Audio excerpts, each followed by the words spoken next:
Hello and welcome to the final day of Autistic Radio's broadcasts. Here's Christmas. We'll be back in 2026.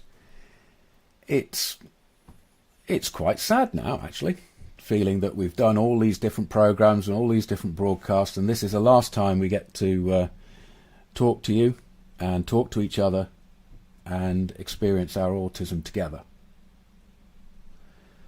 Harry, are we ready for the 555 show? Yes, we are.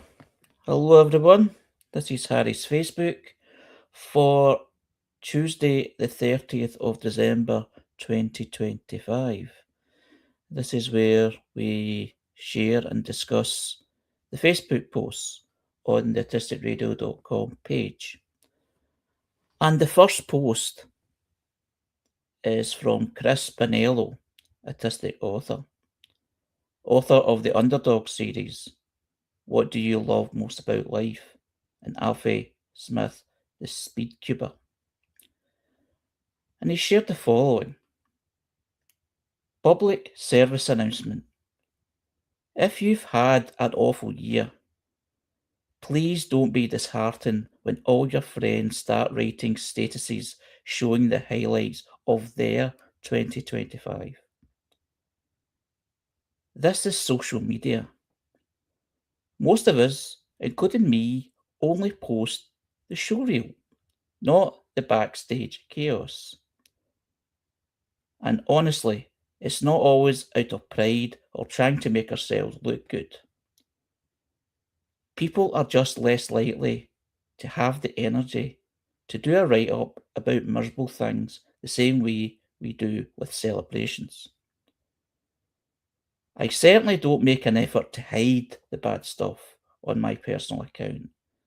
I'm just more likely to run to Facebook and post enthusiastically about something I achieved than do the same for something I simply endured. All the best to you all for the new year, and don't measure your backstage chaos by other people's showreels. What's people's thoughts?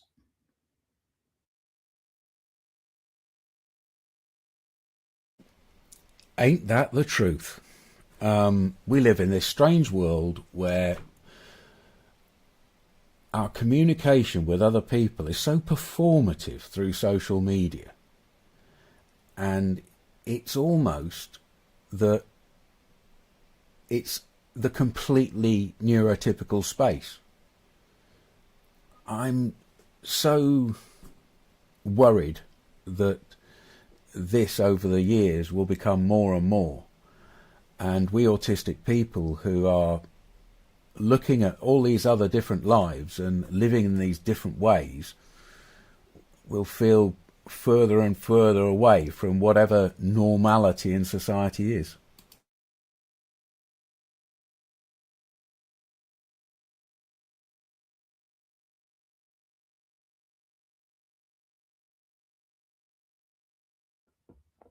Some things in the text.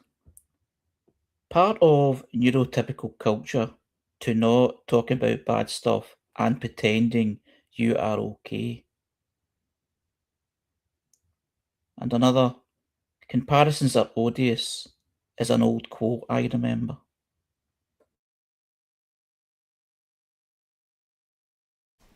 Yeah, we've just had some very autistic spaces over these radio days that we've been here.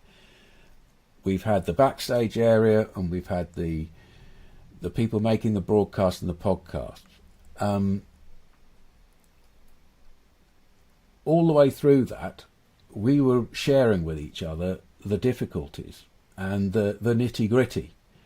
There wasn't a lot of show reeling going on in our conversations, and I think that is different. I think we're much more likely to share these things. They call it oversharing, and we call it reaching out and need for connection.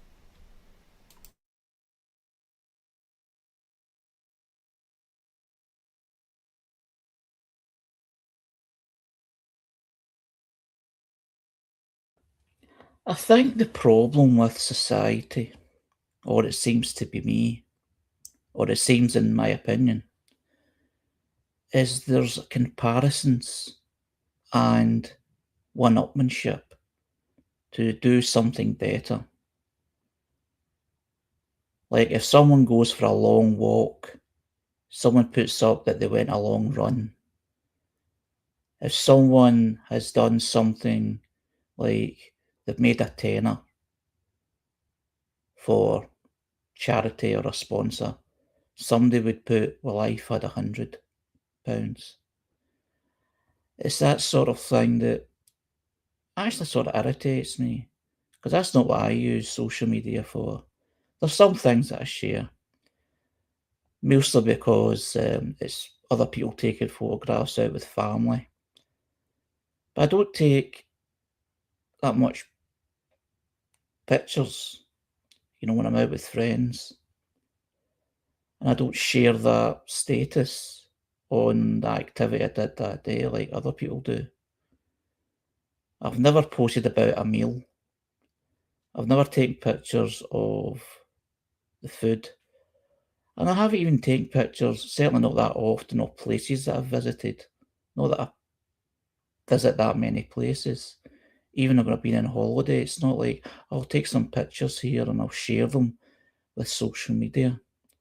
The social media thing that I tend to use it for is information and bad jokes, basically, as Ray would probably say, because he's the one that's going to notice them. Dad jokes sort of thing, things to kind of lighten the mood. Because as we know, social media in itself is just so brutal. And it's created a society that is a bit anonymous. And if people feel anonymous, sometimes they actually feel they've got the power to hit out at people. Even if their name is up, sometimes people use different names. And it's amazing what people use it for, even though what we're talking about is actually comparison or comparing, sharing stories. The only time I've seen people share stories of things that are bad is when it's almost at crisis level,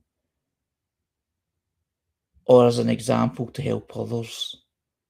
Most things I generally see are people talking about the good times, because you want to talk about the good times a lot more than you talk about the bad, unless something good is going to come from talking about the bad. So, yeah, I totally get it.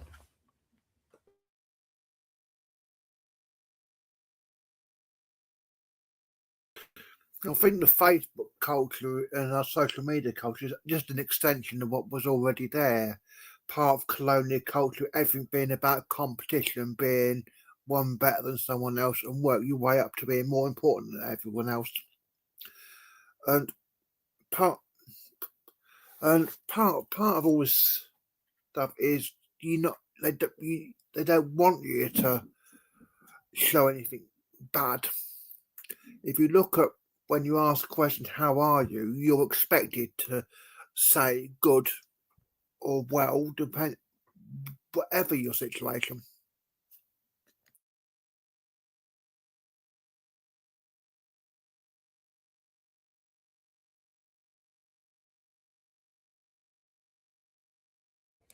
Yeah, that's a good point.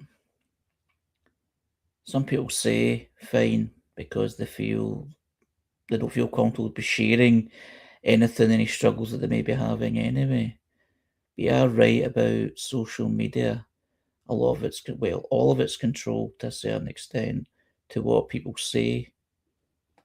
And sometimes things like Facebook, people say something which isn't particularly bad or insulting, but not deemed acceptable by the people that run Facebook. There's these kind of keywords that they say shouldn't be said. A lot of them are rightfully, of course, on that list, but some, it's like something's taken out of context. And they can actually suspend your account. And that's happened to me once or twice, which I panicked about because I'm an admin for several different, accounts, including Autistic Radio. And it's just, yeah, we could kind of waffle about that, but yeah, totally agree what you're saying, Robbie.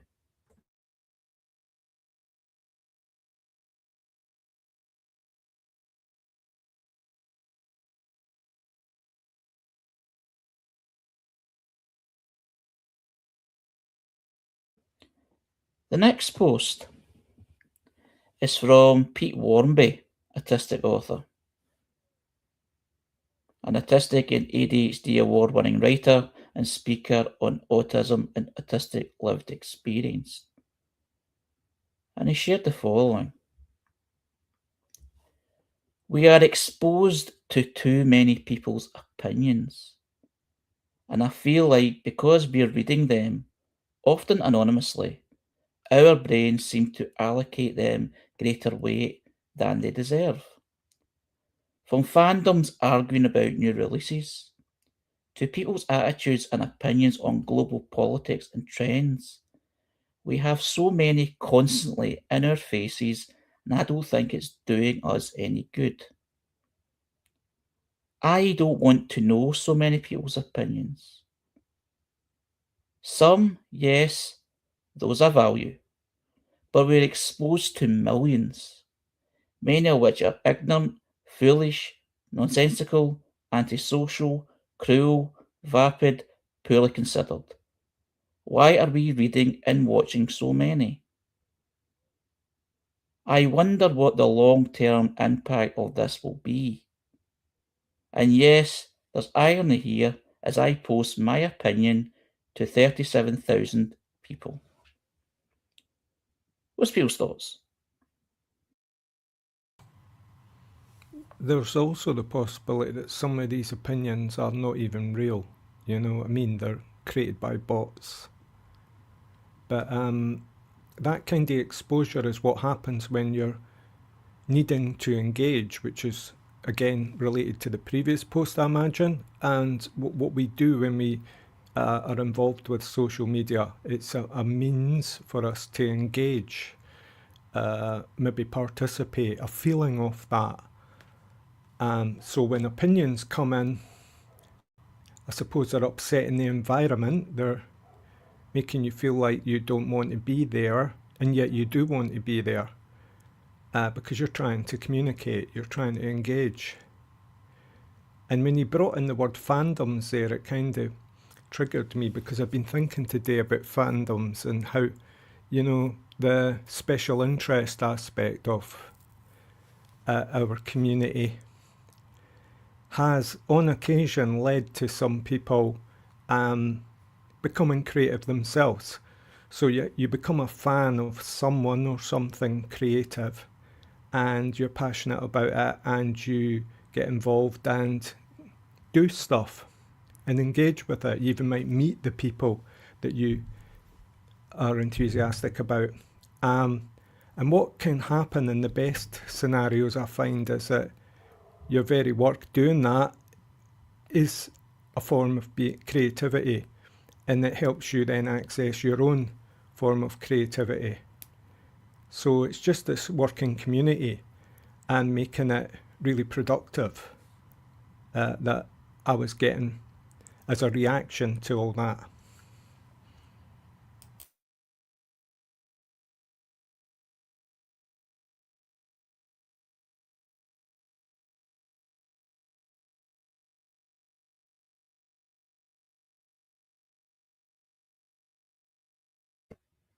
The thing I find interesting about myself is that I don't give that much opinion on Facebook or on social media. I find that it's better to share information than give opinion. I do give opinion, but I don't give a lot of it because I'm trying to be careful in how things are perceived. But there's others, and there's obviously these bots that are about that deliberately say things, you know, really inappropriate things, or just something that's just hateful and makes absolutely no sense. There's even comments that are made, like, I follow kind of sporting Facebook pages.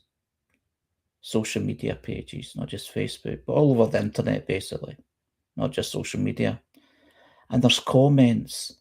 They're there just to annoy, just to wind up. And it always gets quite sinister. Prejudice comes in. If it's not racism, it's sexism. And if it's not that, it goes into all manner of just attacking people in society just for the sake of, and it's not like full out attack. It's like, a sort of, this sort of kind of cheeky sort of gesture just to, like a comment, just an insulting comment rather being full on hateful, but it's got the hateful behind it. And then when you follow certain political things, there's obviously going to be the politics which is going against that grain. And there's other times, though, I've got to admit, that I actually enjoy reading comments. Not the comments that are spiteful, but I like the comments that bite back in a way that it's not sinister. It just ridicules what that comment is saying, which is probably why it's been done in the first place, is to create conversations, to create debate. It's debating. It's basically baiting. And even you get a lot of that. The media do that, and they probably always have done that, is baiting. They put certain words in things to wind people up. But there is some things I do enjoy reading because you see a bit of fight back. But then sometimes it gets too much and I'm going, why are people like this? Or why is these things in place? Maybe not the why, because I know what the why is, but it just gets so intense and so frustrating to see. Because as we know, life is hard enough without all this nonsense. But the sad thing is people get caught up in it. And it actually turns them very hateful towards other people without even meeting them.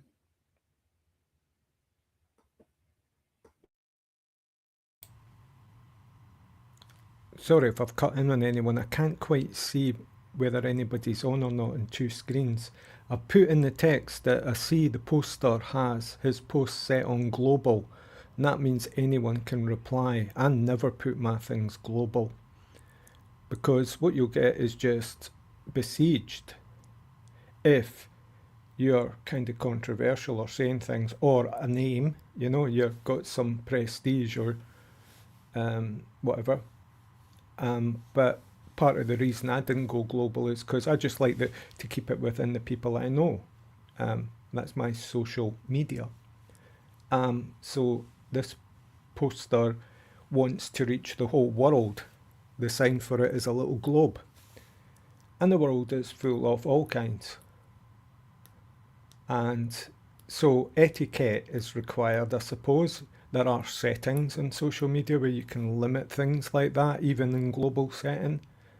But you've got to prepare to take some of that. And as Harry says, challenging opinions, challenging replies and responses, as long as they're being, what's the word, polite, considerate.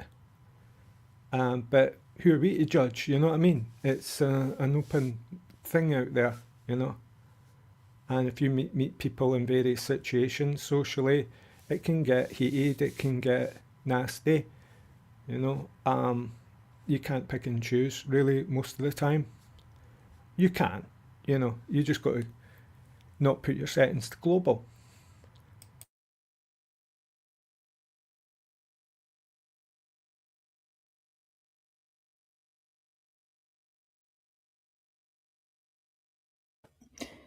It depends on what you're on social media for. And of course, there's ones where people are selling something or want to provide an information service, so they feel the global thing is required. But there's ways of controlling how comments, what comments there's a way of controlling and policing, comments and posts and that will come in, because I need to do that in one particular page, which is actually a Facebook group rather than a page. And, the banning of certain words to prevent profanity and obviously racism and stuff, even though a lot of that is automatically kind of taken out, the person banned. But yeah, we've had some, not too much, but we've had some of that criticism on autistic radio in the past. That we've had comments of people criticising of what we've shared because of who posted it. And what we did for some time is regularly put a post saying is basically, please don't tell us what to do. Because certainly when I'm posting, I'm always careful of what to share and make sure it's not offensive. But it's very difficult to not offend someone.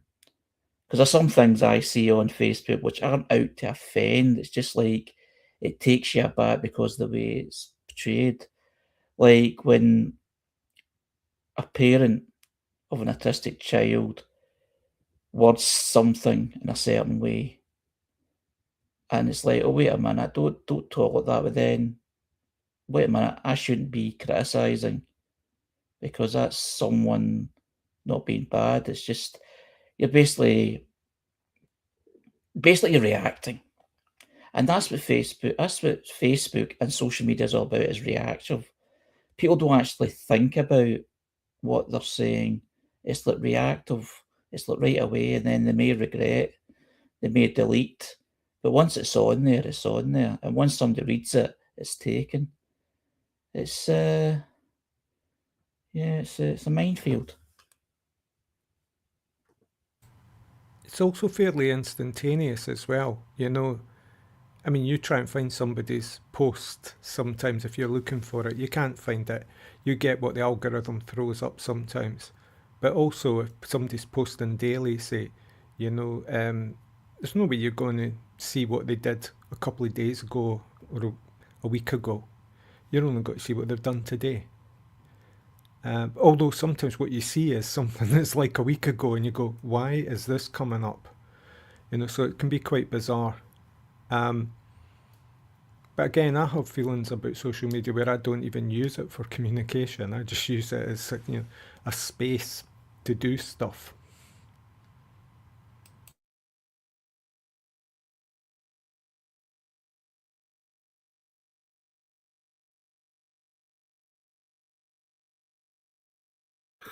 Most of my problems is over politics, and it's often friends.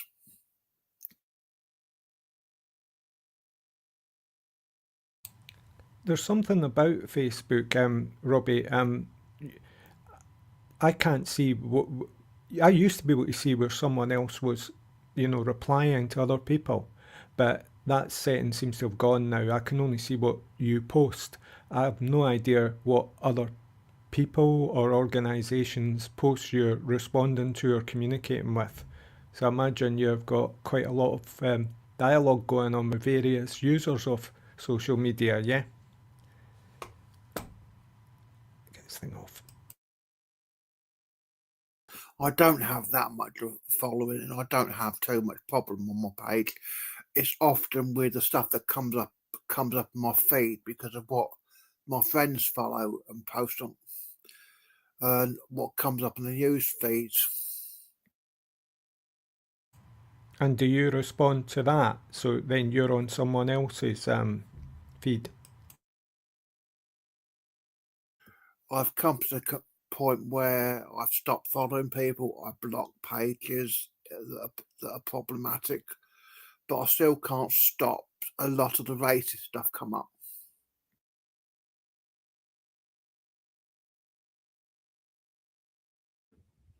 The next post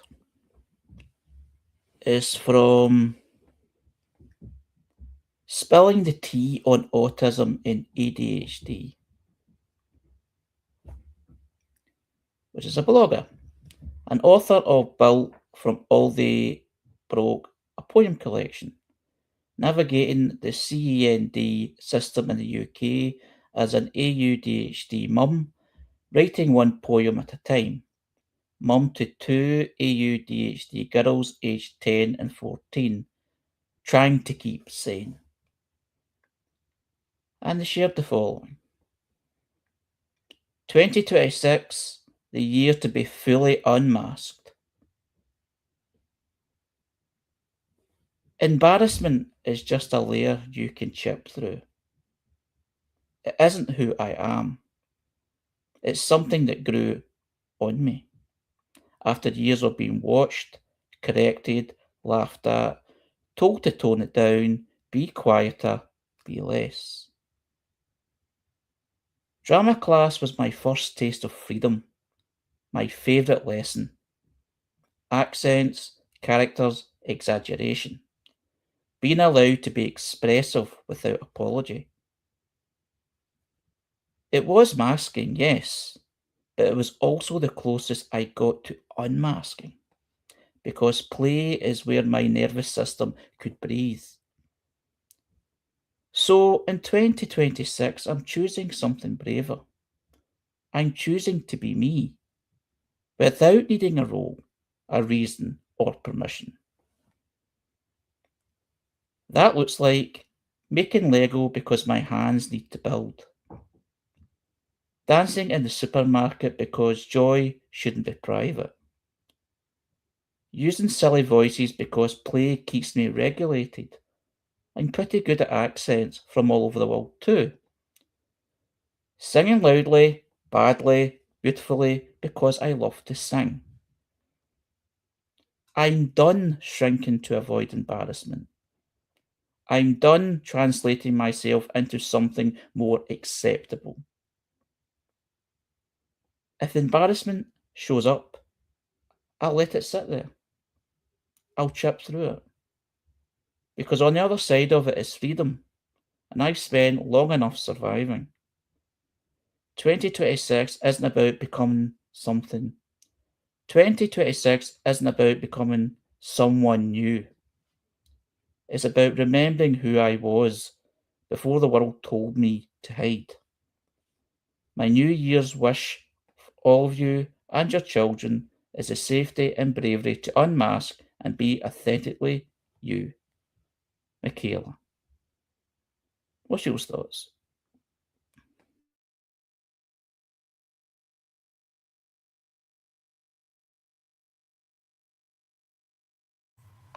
I'd support anybody attempting this to a certain extent, but my first response is, you know, so-called neurotypical people are being themselves.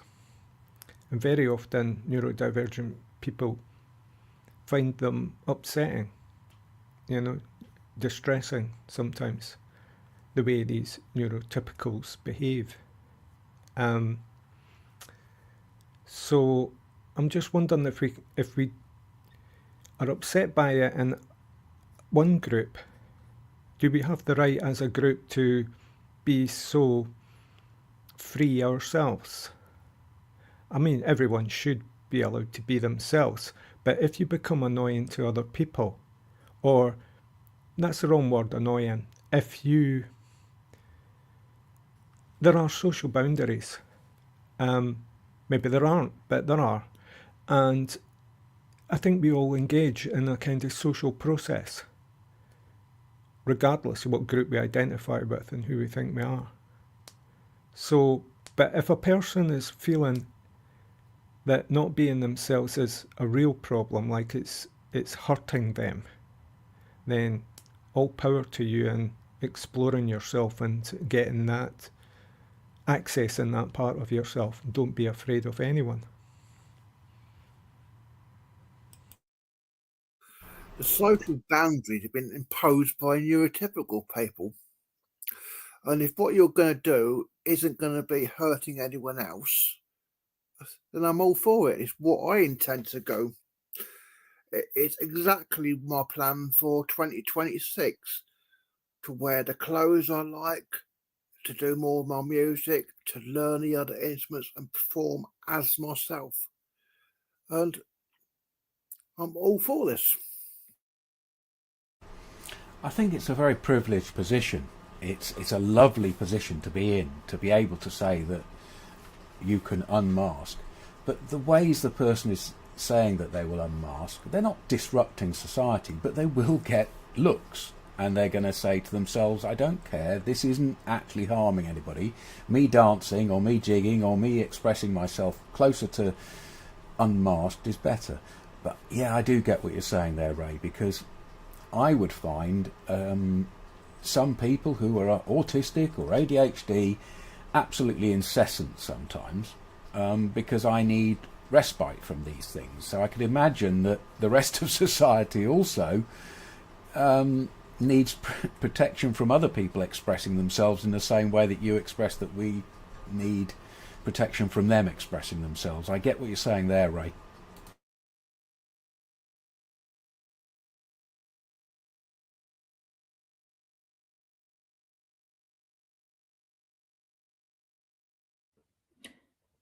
Yeah, it's quite inspiring reading something like that. Reading from someone who is described as being felt worn down and told not to be themselves because being themselves isn't appropriate, and for a polite term. But having the confidence to go, no, I'm going to be myself, is quite inspiring because it's something that I tend to do more. Although always be aware of how I do it and who I do it with. But I feel that the older I'm getting, certainly I'm more comfortable of being the authentic me rather than the masking. Although a lot of the masking that I do is about coping, and it's about being courteous, I suppose. But if you felt you've been trodden on for so long, you cannot be that way. I do understand the incentive to go, no, I will be that way. As long as I'm not hurting others, please don't please don't try to tell me who I am and how I should behave. But there's ways of doing it.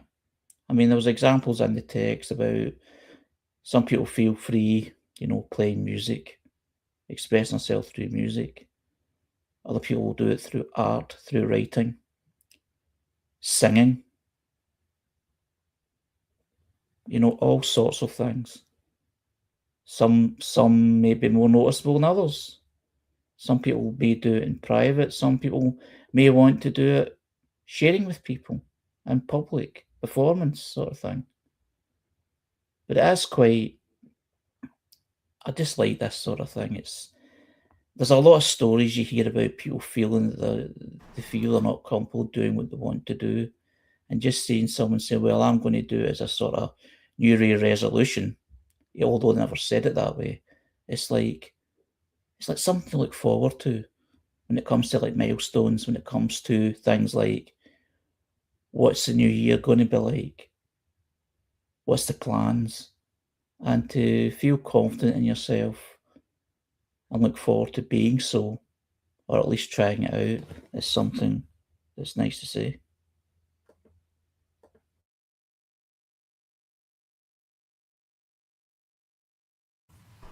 I like the point about the drama class. I was wondering at first, like, do I agree that the drama class was masking? Yes.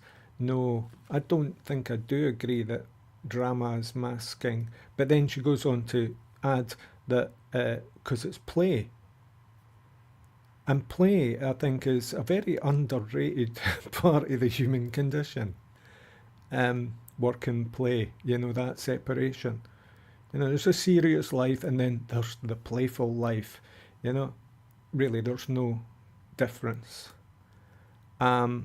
So I'm glad that play was brought in there to add to that thought she had that the drama class was just merely masking, wasn't real. It's as real as you want it to be.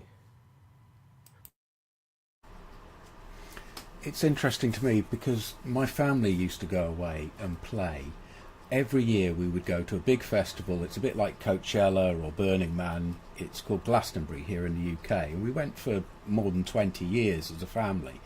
And we would be there for a week, and we would be in an alternative land in which we could be anything. We could be fairies, we could be goblins, we could be any version of ourselves any day. And we allowed that to each other as well. We allowed each other to play. So every year we had this wondrous nirvana wonderland for play that was our respite, that also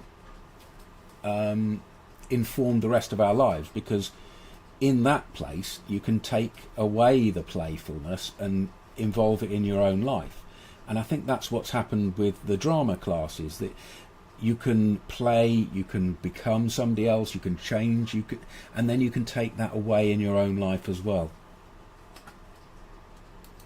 Yeah, it's like integration, isn't it? Integrating yourself with the world somehow, not feeling separate from it anymore, and not reinforcing that separation through identity issues.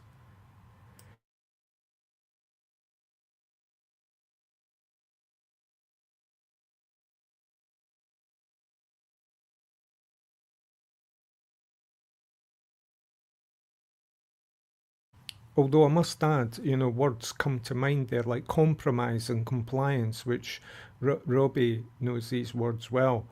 And, I can maybe feel him saying these words to himself, as I said, integrate with the world, because very often the world sometimes wants you to comply and to compromise. It's just the way we look at it and the words we use sometimes, but there are realities there, so don't let anybody step on your toes.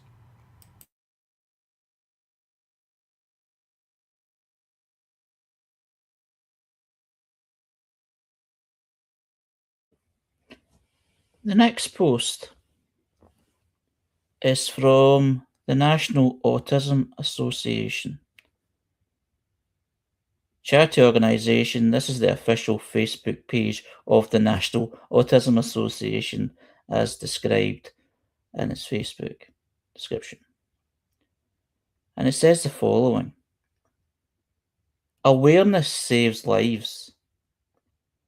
In the span of just 1 week, 2 young autistic children were rescued alive after wandering and being found in water. These outcomes were possible because responding officers knew to search water first, a critical understanding when an autistic child is missing. At NAA, we continue to raise awareness about wandering and water safety because the risks are real and preventable. We are grateful these stories ended in rescue, not tragedy. Let's keep working together to protect autistic children and support families with empathy, education, and action. And it has links for further information. What's your thoughts?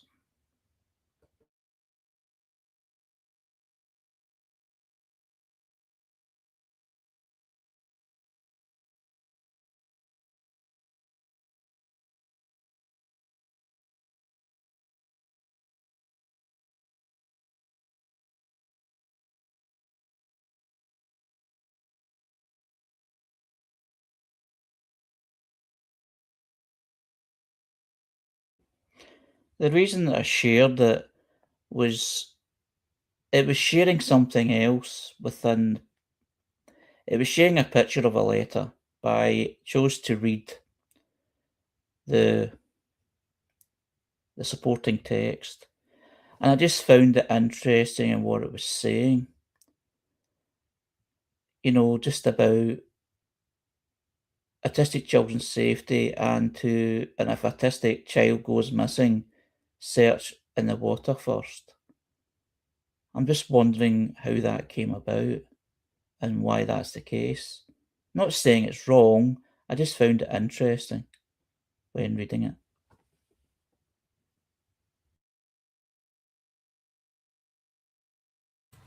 Yeah, I had similar thoughts, Harry. And I wondered, who is it, the National Autism Association?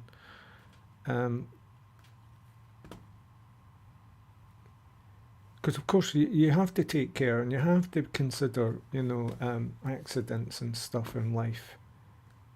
But I don't want to also be fear-mongering.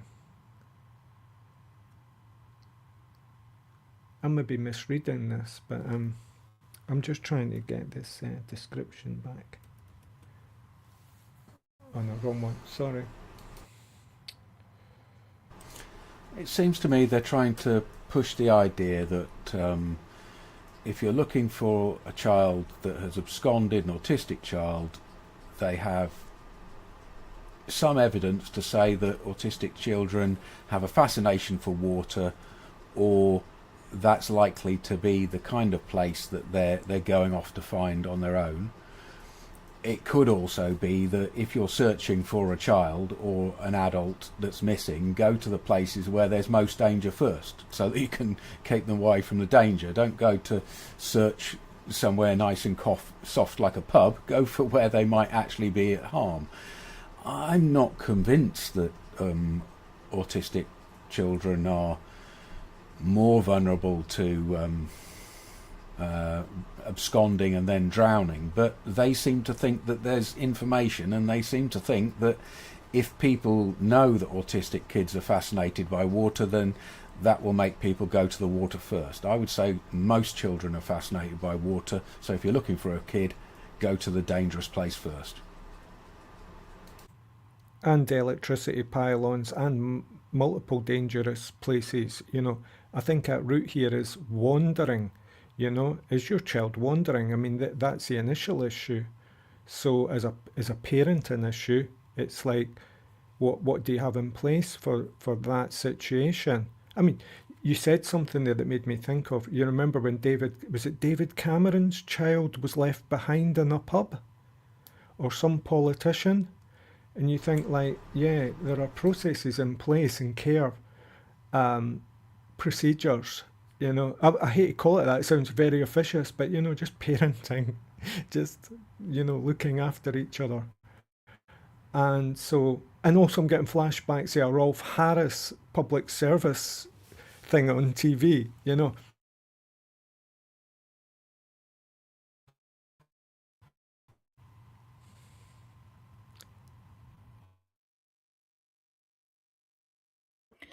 To put this in context, the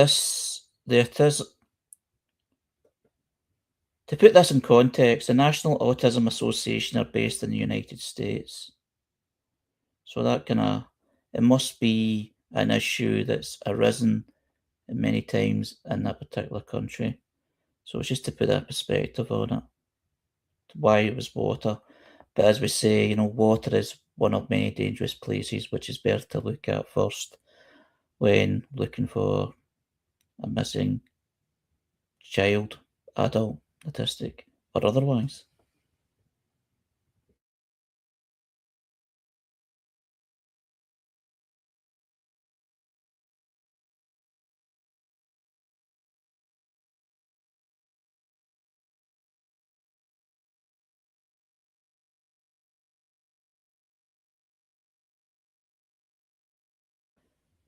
The next So they post. call wandering, sorry.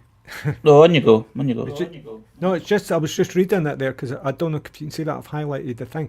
They call wandering elopement, which is, I think, a term sociologically, isn't it?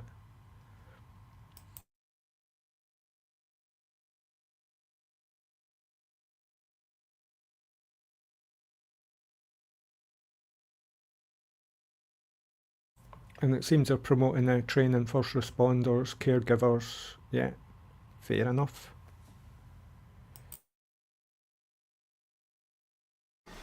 I don't want to undermine any message about safety for autistic kids. But it seems to me that the scenario would go much like this for me as a child. I would have not wandered off, but entirely absconded on the basis that I needed to get away from things.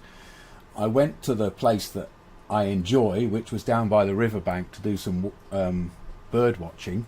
I was sitting there quite safely and comfortably, and then I get hoiked out of there as though I was in danger because it's a dangerous place. That's a scenario that would be most likely from my childhood, but these people obviously know some more things and more evidence.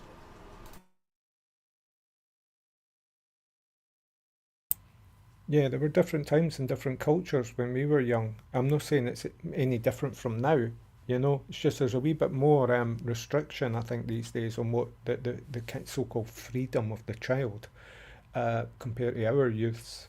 We hard knocks and learning the hard way and stuff like that. But I think there was also a kind of community as well where there were peers looking out for you to a certain extent, although that could lead to disaster as well when they like put you on a rope and made you swing out over the quarry.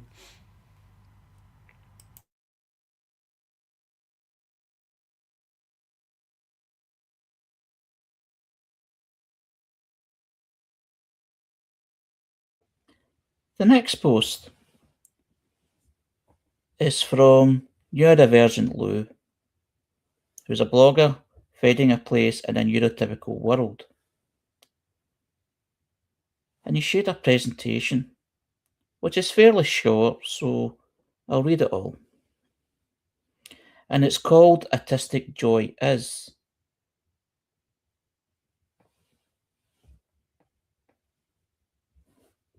Autistic joy is the profound release of being in the presence of other autistic people, being set free from societal norms, the unspoken understanding, and the safety to embrace our authentic selves.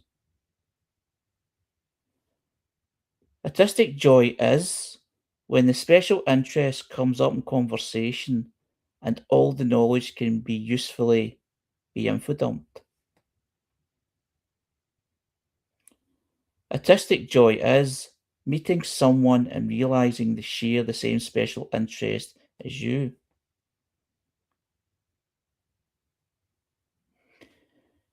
Autistic joy is sensory joy, when music fills the atmosphere, dancing with freedom and expression, moving along how feels right, listening to the crashing of waves against the shore.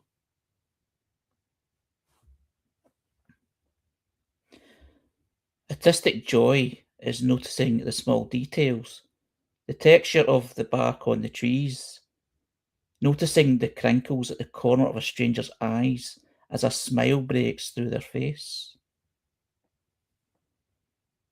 Autistic joy is coming home from a long day of peopling, dropping the mask and curling under a warm, soft duvet in a dark room, resting with no expectation.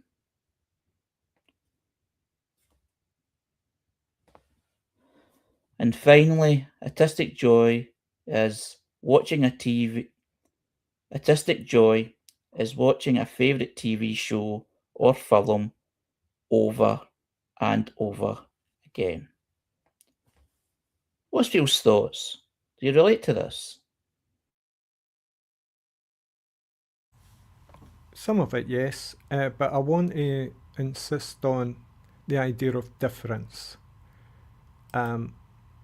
I respond more to difference, and I'm not going to assume everybody's the same. But there was one of these posts here which says, I just got this feeling of like, have you ever been in the company of a bunch of people who are just like you and like everything you like? It creeps me out at times. It can get a bit intense. I like difference. I like bouncing off different ideas. That's just me though. But that was only one of these aspects of autistic joy that neurodivergent Lou was pushing here. There are others, and I'm up for a few of them.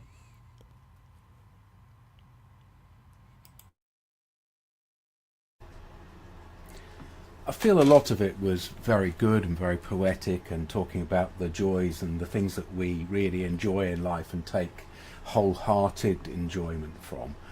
The bits where it's about community and autistic other people, I think very few people actually get the benefit of that. There's a bit of a fantasy about some kind of autistic community where we can all be kind of the same kind of freak. And I'm much more into what you're saying, Ray, is that we are almost unclubbable as a wide disparate of people. It's not a natural way of having your brain develop that makes you very social and chummy to other people, except in really kind of set circumstances.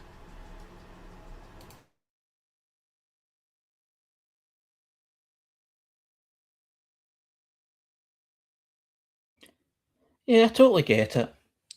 I can correspond, I can relate to what the presentation is saying. But I can also relate to what Robbie's saying in the text. It's very much stereotype. It's like one size fits all sort of thing. It's like, if you're autistic, this is what it's like.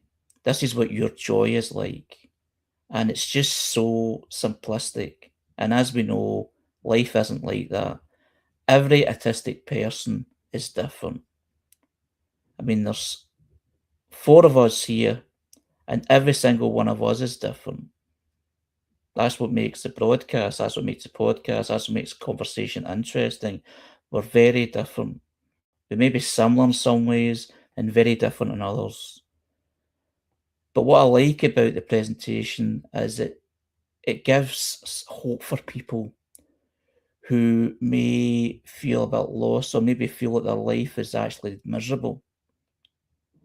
And it's good to be told, well, there's a possibility, there's a way out, not a way out, but there's a way forward. And also explaining that what you do isn't strange. Because I watch the same TV programs over and over again as comfort, generally films.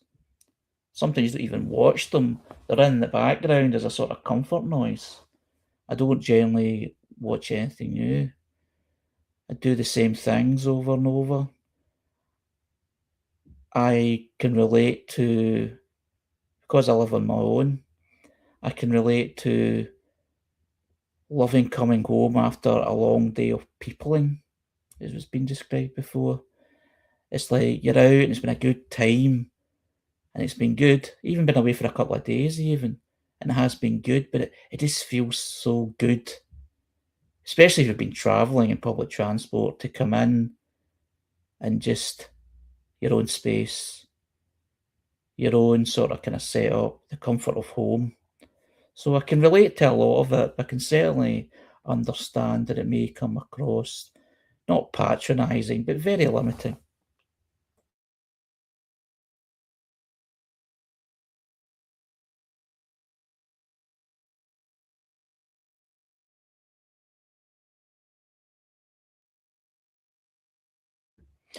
And Robbie's just put a text in saying, the opposite of me.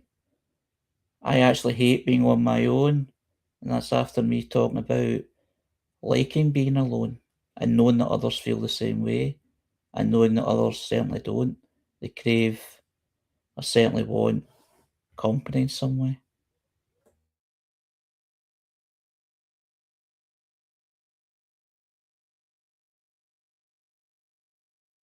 Being on your own all the time.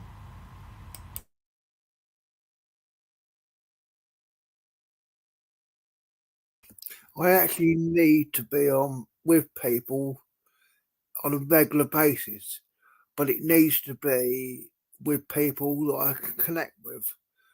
Being on my own is actually what derives my depression, and that's probably because I'm also ADHD. So I'm thinking, what if someone came into your house and stayed with you?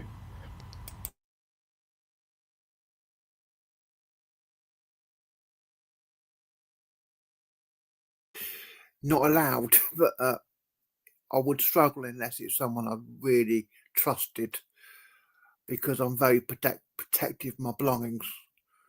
But on the other hand, I do actually need company. Yeah, I get that. I was just trying to figure out where the lines are, because we all have our margins for what we'll accept and what we won't. Yeah. When I lived with my parents, I had 2 rooms upstairs. Originally, just the one, and that was my space. But I had somewhere to share with people that accepted me as I was, which is not something you would get with these so-called supported living. You would have someone controlling your life. You wouldn't get the same freedom as I had with my parents. I think that's the perfect world everyone's looking for, isn't it? That, a good community to be a part of, but with their own separate space in it.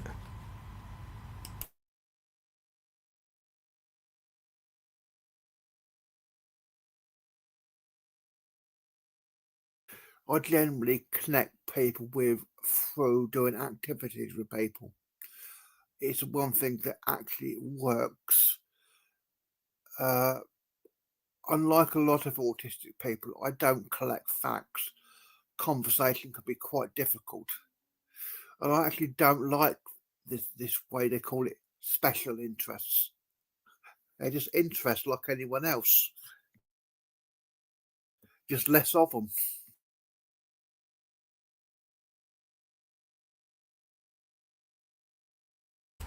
It's making me think of that thing you used to learn when you did sociology at school or something like that.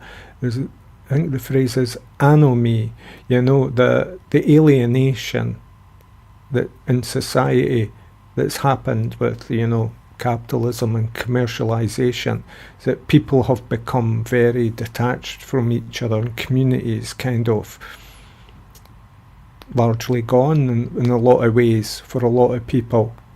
And that's a great loss, because people are, I hate to say it because I resist it a lot, but humans are thrive through interaction with each other. The trouble with a lot of things is our society treats socializing as a luxury, and you get offered what they think your diagnosed age group or gender should like, and that is what creates a lot of the isolation. That's a great point, Robbie. Thanks for that. Socialisation is seen as a luxury.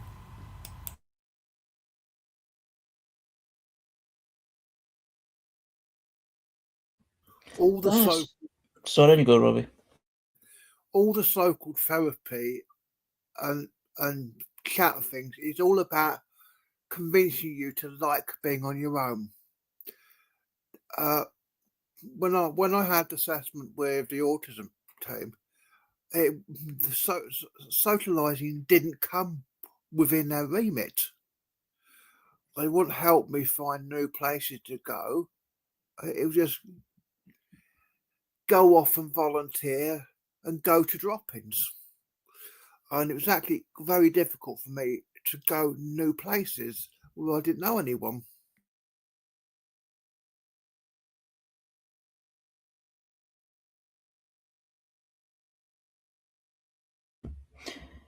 Yeah, I do like what you said, Robbie, about socialising is looked upon or treated as a luxury by society.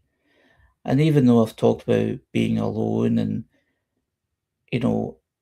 liking the coming home away after being with other people for so long, but then if I spend too long without some kind of company, which would be either you're in person or online, it certainly does become a drag, because being an overthinker, an overplanner, it just feels like it's actually quite tiring being alone sometimes, because you're thinking, and if I'm not doing that, I'm sleeping anyway. But it's like having company as a distraction, or it's like a new routine.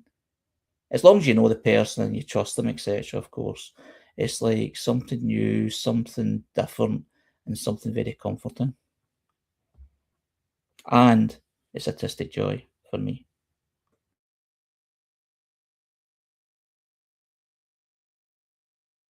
Whenever I'm going to the activity, I'm usually one of the last people to leave because I'm dreading being on my own.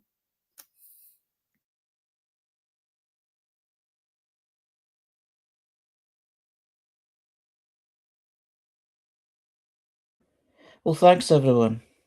It was a great conversation as always tonight. And thanks to the people that have shared the posts that we've talked about tonight. Really great topics that we've went through.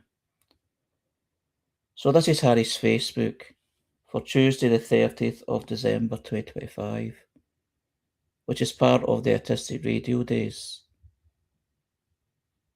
and which is the final programme for, and I've enjoyed it very much.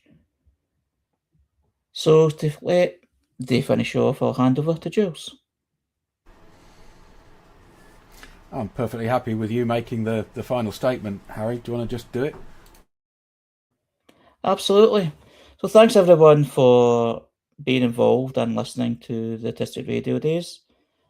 And look forward to doing the same next year. Thanks to Jules for all his hard work, and for everyone else that's been involved. It's been great doing this, and I hope you've enjoyed it. So thank you again. I'll speak to you soon. Good night.